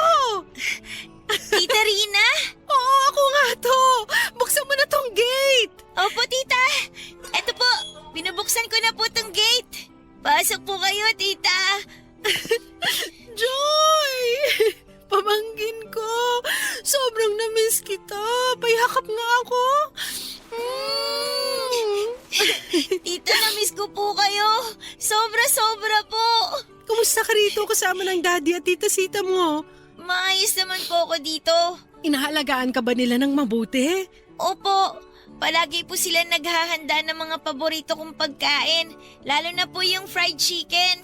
Talaga? Pati ang tita Sita mo mabait ba sa'yo? Opo.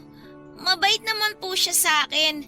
Siya po yung palagi kong kasama kapag wala po si daddy dito sa bahay. Siya rin po yung palaging nag-aasikaso sa akin dito. Mabuti naman kung ganon. Nag-aalala talaga ako kasi baka hindi ka nila inaalagaan ng mabuti. Huwag po kayong mag-alala sa akin, tita. Kaya ko rin naman pong alagaan at asikasuhin ang sarili ko. Alam ko naman yun. Pero dapat ginagawa pa rin nilang responsibilidad nila sa'yo. Joy! Hindi ka pa rin ba tapos Ay, magdilig? gising na po pala si Teka. Tita Sita. Sino yung kausap mo dyan Inutusan sa ka ba gate? niya magdilig ng mga halaman sa may harapan ng bahay niya? Opo, kasi ang sabi po niya, masakit daw po yung ulo niya. Kaya matutulog daw po muna siya sandali. Rina? Anong ginagawa mo dito? Dinadalaw ko lang ang pamangkin ko. Pero di ba may usapan tayo? Tita Sita, wag na po kayong magalit kay Tita Rina. Matagal ko na rin naman po siyang gustong makita eh. Pwede ba huwag kang sumasabat kapag nag-uusap ang matatanda? Bastos ka talagang bata, no? Sita, wag mo nga sinisigawan ng ganyan ang pamangkin ko. Totoo naman ang sinabi ko ah. Ano bang tawag mo sa batang nakikisali sa pag-uusap ng matatanda? Di ba kabastusan yon? Pero wala ka pa rin karapatan na sigaw-sigawan siya. At ano naman sa tingin mo ang karapatan mo? Baka nakakalimutan mo na nandito ka sa harap ng pamamahay ko. Tita Rina, Tita Joy, wag na po kayong mag-away. Pumasok ka na nga lang sa loob ng bahay, Joy. Kasi nakikisali ka sa pag-uusap namin ng talakera mong tita. Kung may talakera man dito, ikaw yon at hindi ako. Kahit magsukatan pa tayo ng bibig dito, doble ang laki ng bibig mo sa bibig ko. Ang kapal talaga ng mukha mo magsalita ng ganyan. Baka gusto mong ipabarangay kita ngayon na. Tita Sita, huwag niyo na pong ipapabarangay si Tita Rina. Tumigil ka na nga sa kakaiyak mo diyang bata ka at pumasok ka na sa loob ng bahay. Pasok! Pero gusto ko pa po makausap si Tita Rina. Sige na, pumasok ko na muna sa bahay niyo, Joy. Mukhang hindi titigil kakatalak yung tita Sita mo hanggat hindi mo siya sinusunod. Sige po, Tita. At ikaw, umalis ka na rin dito bago pa ako tumawag ng barangay tanod. Matuto ka rin sanang tumupad sa usapan para hindi nagugulo yung isip ng bata. Papa Dudut, pinilit ko namang maging okay mula nang mawala sa pangangalaga ko si Joy. Pero hindi talaga ganon kadali ang lahat dahil nakasanayan ko nang kasama siya sa bawat oras na lumilipas noon sa buhay ko. Nung mawala nga siya sa bahay ay napapatanong ako sa sarili ko kung para saan at para kanino ba ako dapat na mabuhay. Mabuti na lang din at nandyan pala ang kaibigan kong si Josh para aliwin ako kahit papaano. Siya ang nagpapaalala sa akin na may sariling buhay ako na dapat asikasuhin. Tinawagan naman ako ni Kuya Ronald at pinagsabihan tungkol sa nangyaring pagpunta ko sa bahay nila. Ayaw niya na raw sanang maulit yon dahil parang nagugulo lang daw talaga ang isip ng bata. Pero paminsan-minsan naman ay pinapakiusap niya sa akin si Joy kapag tumatawag siya sa akin. Baka sa boses ng pamangkin ko ang pananabik niya na makita ako dahil palagi siyang nagpipigil na maiyak noon. Nangako naman ako sa kanya na dadalawin ko ulit siya. At hindi ko lang nagawa yon kaagad kasi naging busy din ako sa online business ko. Nangako rin ako na bibilhan ko siya ng mga bagong keychain sa oras na dumalaw ulit ako. Kahit papaano ay narinig ko ang pagka-excite noon sa boses ng pinakamamahal kong pamangkin, Papa Dudut.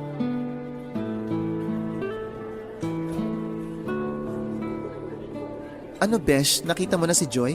Hindi pa nga eh. Ang dami kasing bata sa paligid. Malamang marami talagang bata dito, besh. Kasi elementary school tong pinuntahan natin. Alam ko naman yon. Ang ibig ko lang sabihin, nahihirapan akong hanapin si Joy kasi naka-uniform lahat ng estudyante tapos magkaka-height pa. Talasan mo na lang ang paningin mo, baka nandyan lang yun sa paligid. Pero buti talaga pinapasok tayo ng guard kanina, no? Bakit niya naman tayo hindi pa papasukin? Nag-iwan naman tayo ng ID sa guard kanina, kaya walang reason para hindi nila tayo papasukin. Sa bagay, tama ka naman dyan. Ang laki pala talaga ng school na nilipatan ni Joy, no? Tapos, ang gaganda pa ng mga building. Private school nga rin kasi to, tsaka ang alam ko, mahal din ang tuition fee dito. Teka, si Joy na yata yung nakikita ko. Nasaan? Ayun o! May kasamang dalawang estudyanteng babae rin. Joy! Joy! Tita Rina! Halika na dali, besh. Lapitan na natin siya. Sige, tara. Joy, sobrang namiss kita. Payakap nga ng mahigpit. Namiss ko rin po kayo, Tito Josh. Grabe, ang laki na agad ng pinagbago mo. Ilang buwan pa lang tayong hindi nagkita. Pero sobrang cute mo pa rin talagang bata ka. Parang habang tumatagal, mas lalo ka nagiging cute. Besh! Namiss talaga kita, Besh! Joy. Baka pwedeng ako naman yung umeksena dito. Ako yung tita, di ba? Pero parang inaagawan mo ako ng moment ngayon eh. Ay, sorry, Besh. Nadala lang ako ng emosyon ko. Sige, eto na oh. Ito na yung pamangkin mo. Mag-moment na kayong dalawa. Che, ewan ko sa'yo. Kumusta na ba ang cute na pamangkin ko? Siyempre, super cute pa rin po kasi nagmana po sa inyo, Tita Rina. Sorry kung hindi na ako nakabalik sa bahay ng tita-sita mo ha. Ayoko lang na gumawa kami ulit ng ingay doon sa lugar nyo kasi nakakahiya sa mga kapitbahay nyo. Okay lang po. Naiintindihan ko naman po. Tsaka masaya na po ako nung makita ko kayo ulit nung araw na yon. Pero mas masaya po ako ngayon kasi kasama ko na po ulit kayo. Masayang masaya rin ako dahil kasama kita ngayon. Pero parang medyo pumayat ka, Joy. Oo nga. Pinapakain ka ba ng maayos sa bahay nyo? Opo. Palagi po nagluluto ng masarap si Tita Sita eh. Ah, baka masyado lang malaki sa'yo yung suot mong uniform kaya mukhang maluwag. Pero parang pumayat ka talaga kasi tingnan mo itong mga braso mo kasing nipis ng... Teka, mga pasa ba to? Ay, pasa nga. Ba't may ganyan ka sa braso mo? Po? Ano lang po. Nadapa lang po ako kaya po may ganyan ako sa braso ko. Sa magkabilang braso talaga? Opo. Yung kanang braso po, dahil nga po sa pagkakadapa ko nung nakikipaglaro po ako ng habulan sa kaklase ko. Yung sa kaliwa naman po, tumama lang po sa bagong gawang pinto ng kwarto ko sa bahay ni Tita Sita. Alam ko na maingat ka kaya parang imposibleng mangyari ang sinasabi mo. Tapos na po yung recess namin. Kailangan ko na pong bumalik sa klase. Sige, basta kung hindi maayos ang pagtrato sa'yo ng daddy mo o lalo na ng tita-sita mo, tawagan mo kaagad ako, okay? Opo, gagawin ko po yun. Alis na po muna ako kasi baka po hinahanap na rin po ako ng teacher namin. Bye po Tito Josh. Bye Tita Rina. I love you po!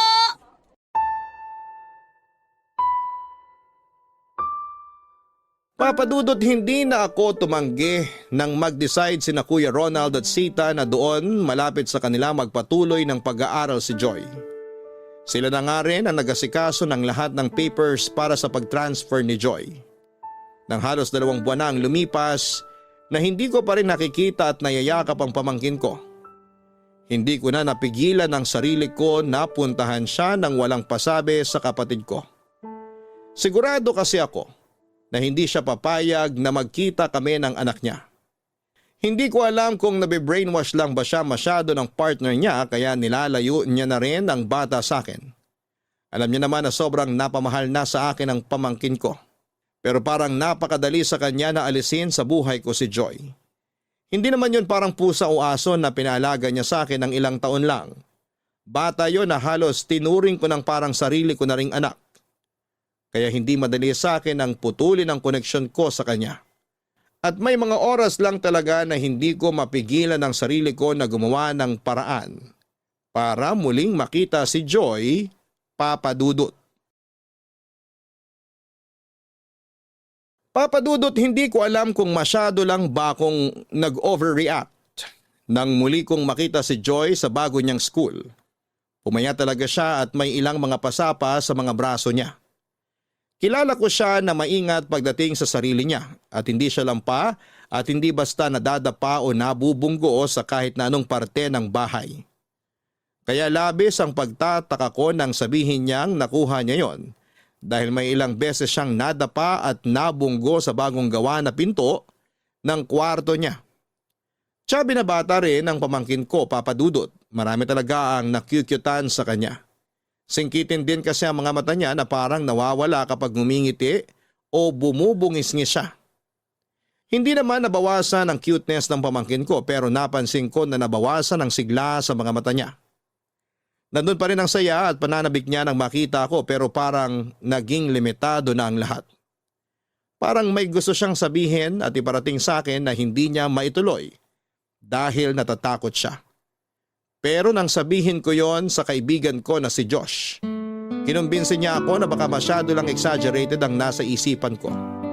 Dahil sigurado siya na hindi naman pababayaan ni Kuya Ronald ang sarili nitong anak na si Joy, Papa Dudut. Besh, sure ba na pwede kang pumunta ngayon kina Joy? Siyempre naman kasi gusto ko lang dalawin yung pamangkin ko. Hindi porke tita lang ako wala na akong karapatan na makita siya. Alam ko naman yun, pero baka kasi maulit yung nangyari dati. Anong dating sinasabi mo dyan? Yung kinuwento mo sa akin na muntik na kayo magkabarangay ng soon-to-be hipag mo na talakera. Alam mo ngayon pa lang, pinagdadasal ko nang hindi ko siya maging hipag. Ay, Besh, tutulungan kita dyan. Kasi malay mo, ako pala talaga yung nakatakdang maging soon-to-be hipag mo. Baliw! Malay mo lang naman. Matagal ko na kayang bet yung kuya mo. Hindi niya lang talaga pinapansin ang beauty ko. Pero Besh, remind lang kita ha. Huwag kang gagawa ng iskandalo dun sa kanila, please. Hindi nga promise. Nag-ipon ako ng mahaba-habang pasensya para sa talakerang yun. Okay, very good ka dyan. Malapit na rin ako sa bahay nila. Ibababa ko na tong tawag, Besh. Balitaan mo na lang ako mamaya kung nagkabaranggayan na kayo ha. Joke! Che, sige na, bye! Bye!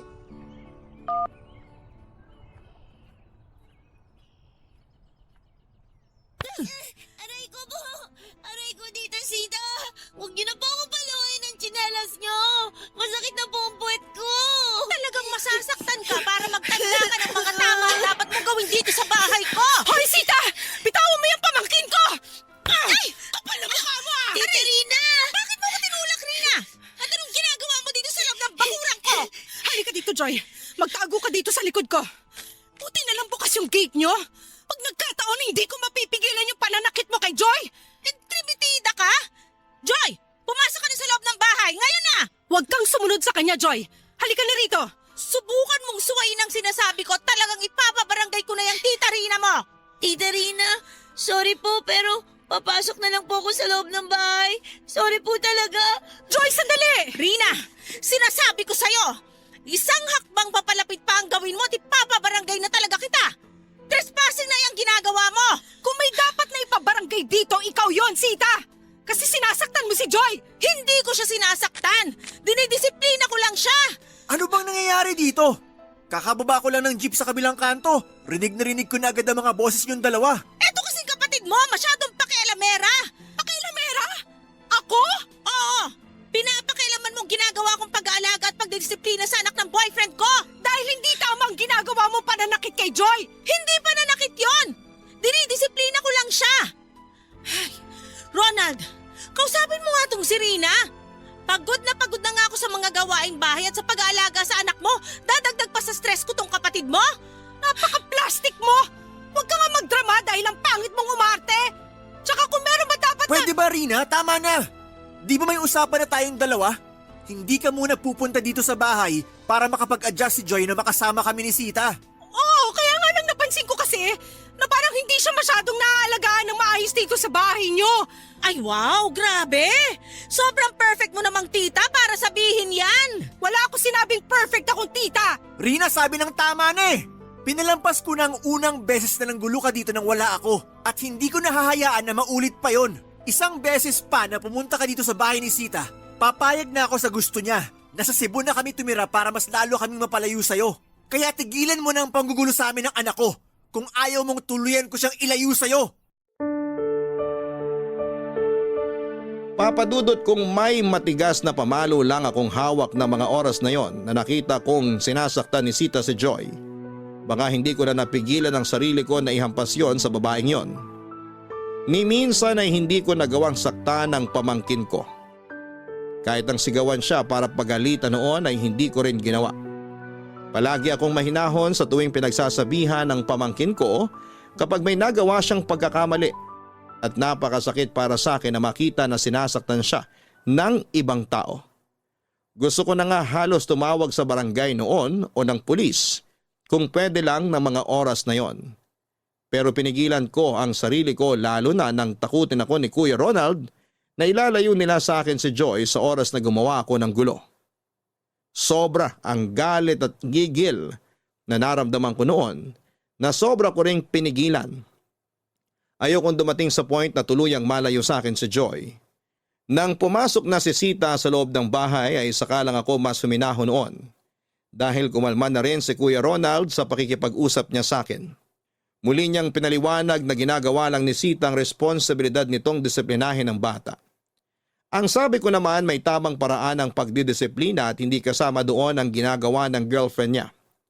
Kakausapin niya na lang daw si Sita para iwasan na maging pisikal ang pagdidisiplina kay Joy. Uminahon lang din ako sa pakikipag-usap kay Kuya Ronald nang sabihin niya. Napapayagan niya na magstay sa akin sa bakasyon si Joy Papadudot. Ito yung mga bagong damit na binili ko para kay Joy. Ito naman yung sapatos. At syempre, may mga bagong keychain din para marami siyang pagpipilian. Sana magustuhan niya lahat to. Good morning to my most beautiful besh. Para namang may iba ka pang besh, no? Sa bagay, tama ka sa sinabi mo. Upo na ako dito sa sofa ha. Go lang, besh. Pero alam mo, agree naman ako sa sinabi mo kasi hindi magiging cute si Joy kung wala siyang beautiful tita. Ay, pak na pak! Yan ang besh ko! Confidently beautiful with a heart! Alam mo ikaw, ang aga-agang hyper mo na. Ganun talaga, para buong araw akong maganda inside out. Pero in fair, nakakasabay ka ngayon sa pagiging hyper ko. Excited na kasi ako. Excited para saan? Para sa pagbabakasyon ni Joy dito sa bahay ko. Ngayon kasi siya ihahatid ni Kuya Ronald. Kaya naman pala ang daming mga damit dito sa ibabaw ng lamesa. Kapag nakakita kasi ako ng mga cute na bagay na sigurado akong magugustuhan ni Joy, binibili ko na. Kahit pa alam ko na hindi ko kaagad maibibigay sa kanya. But this is the moment na talaga, di ba? Finally, may bibigay mo na lahat ng to sa pamangkin mo. Kaya nga super excited na ako. Kanina ko pa inaayos ng mga gamit na para sa kanya. Uy, ang cute naman ng mga keychain na to. Pwede ba nga akin na lang tong isa? Ito yung unicorn na violet. Hindi pwede kasi mahilig siya mag-collect ng mga unicorn na design. Okay, eto na lang kulay pink na aso. Favorite color niya yan kaya hindi rin pwede. Tsaka pwede ba, binili ko nga lahat ng mga yan para kay Joy tapos babawasan mo naman. Sinubukan ko lang naman kung pwede ako makahingi ng isa. Sobrang cute kasi talaga. Talaga? Nakyutan ka sa mga keychain na binili ko? Oo, ang colorful tsaka ang daming design. Parang gusto ko tuloy ulit mag-collect ng mga keychain. Matutuwa si Joy kapag narinig niya yan. Kasi sigurado ako na ipapakita niya sa'yo lahat ng keychain na meron siya. Marami na ba siyang collection? Marami na kasi yun ang madalas na binibigay ko sa kanya. O kaya binibili namin kapag nagmo-mall kami. Hindi pwedeng uuwi kami na wala siyang bagong keychain. Alam mo, Beshi, 2 linggo lang ang bakasyon ni Joy dito sa bahay. Kaya pinlano ko ng mabuti lahat ng mga gagawin namin. Oh, nakakatuwa naman. Sigurado ako masusulit niya yung 2 linggo na yan. Gagawin ko ang lahat para maging masaya siya sa bawat araw niya na kasama ko. Ay, sana dumating na kaagad sila ni Kuya Ronald. Excited na talaga ako. Wait lang, Besh. Tumatawag si Kuya Ronald, sagutin ko lang. Okay, go lang. Hello, Kuya!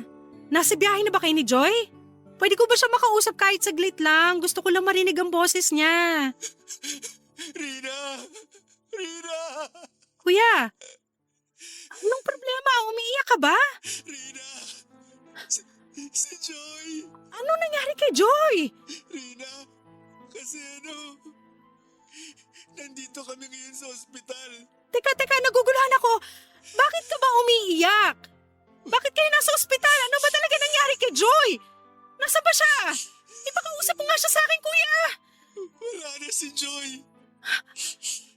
Anong sabi mo? Joke ba to, Kuya? Hindi to nakakatuwang biro, ah. Kaya itigil mo na yung sinasabi mo na yan. Totoo ang sinabi ko. Wala na si Joy. Umalis lang ako saglit para ipaayos ang baterya ng sasakyan ko. Tulog si Sita sa kwarto niya at nag-aayos naman si Joy ng gamit niya. Pero pagbalik ko namumutla na si Joy at hindi na siya humihinga. Rina, wala na palang laman yung puffer niya. Kaya nang inatake siya ng hika. Wala na siyang kahit na anong magamit para makahinga ng maayos. Hindi! Hindi totoo yan! Dinala ko siya kahit sa ospital pero hindi na siya nailigtas pa ng mga doktor. Rina, sorry. Sorry. Hindi! Hindi ako naniniwala! Hindi totoo yung sinasabi mo, Kuya Ronald! Hindi!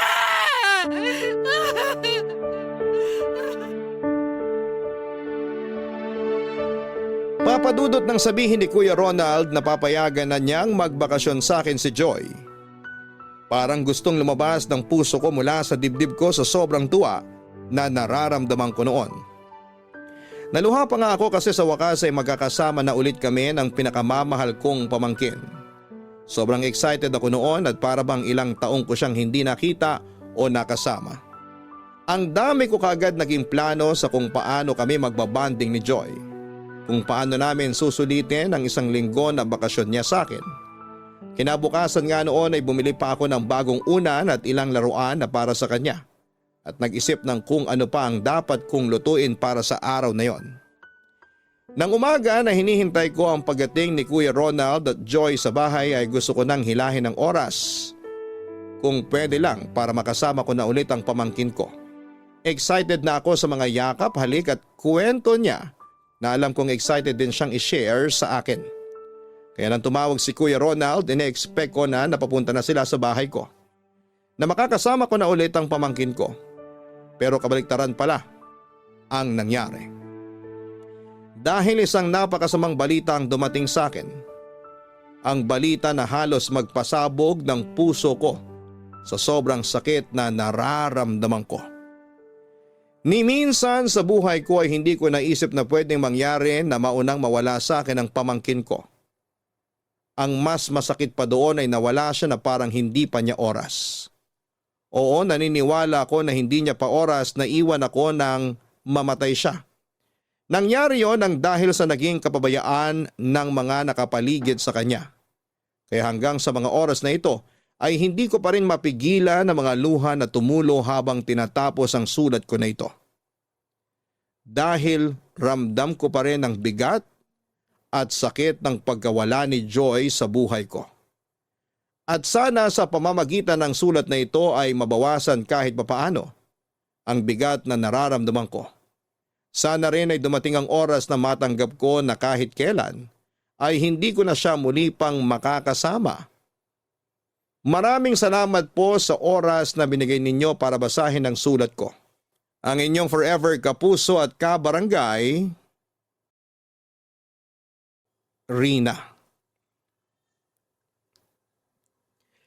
Kailanman ay hindi magiging madali ang pag-usad lalo na sa mga taong nawala ng minamahal.